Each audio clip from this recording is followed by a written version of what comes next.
Hello everyone, Denise Carpenter from ReikiAssociates.com here, and today we're going to start a new playlist called Navigating the Shift.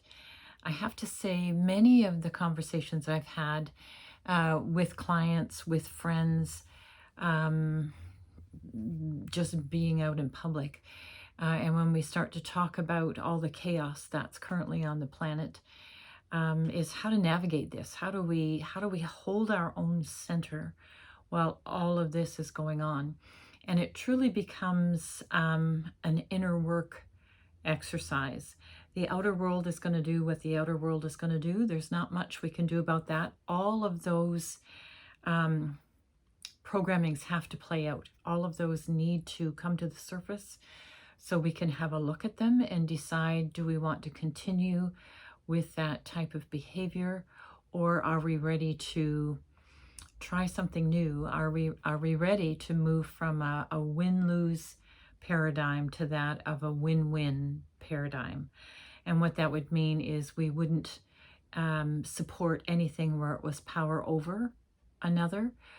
We would only support events, actions, political patternings, governmental patternings, educational patternings, hospital patternings, where it was a win for both sides. It's time. It's just time as we move into the Aquarian era, and that is what the Aquarian era is all about. It's moving from the idea of dualism, us, them, up, down, good, bad, into the idea of oneness, where we are all equal, we are all one, and what we do for ourselves and what we do for another, we do for everyone that's on the planet. So then the question becomes, as all of this chaos comes up, all of these past patternings, the old Piscean patternings come up, how do we hold our center while the outer world is doing what the outer world is doing? And then the technique I give most is about just loving yourself. So something comes up, somebody says something nasty to you, something happens at work that you're not comfortable with, something happens within a family or at a family gathering that you're not comfortable with. The first place we would go is in.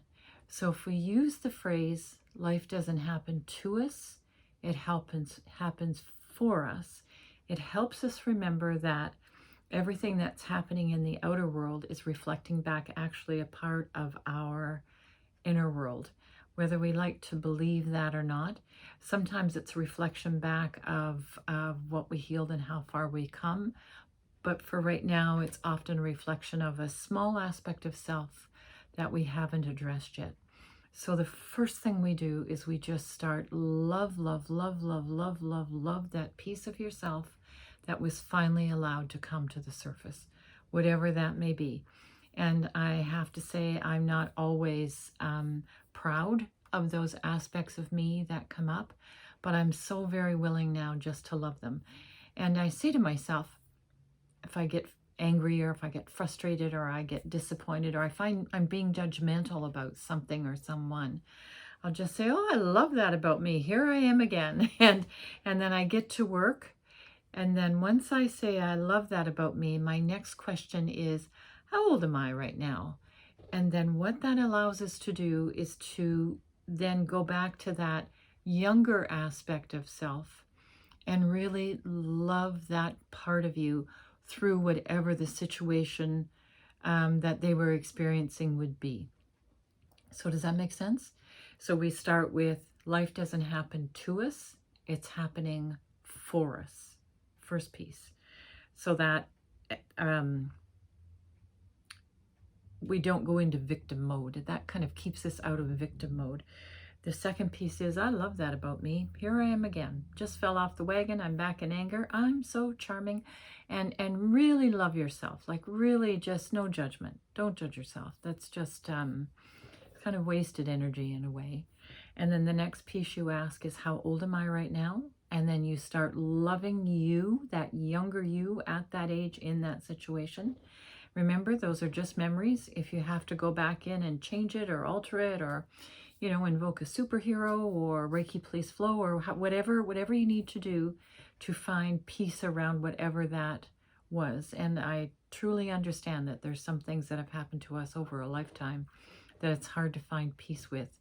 But then that becomes our freedom as we love ourselves free, where we can make other choices. Or else we're in that default. Something comes up that triggers us and we're back into that old response. We don't want to do that anymore in the Aquarian age.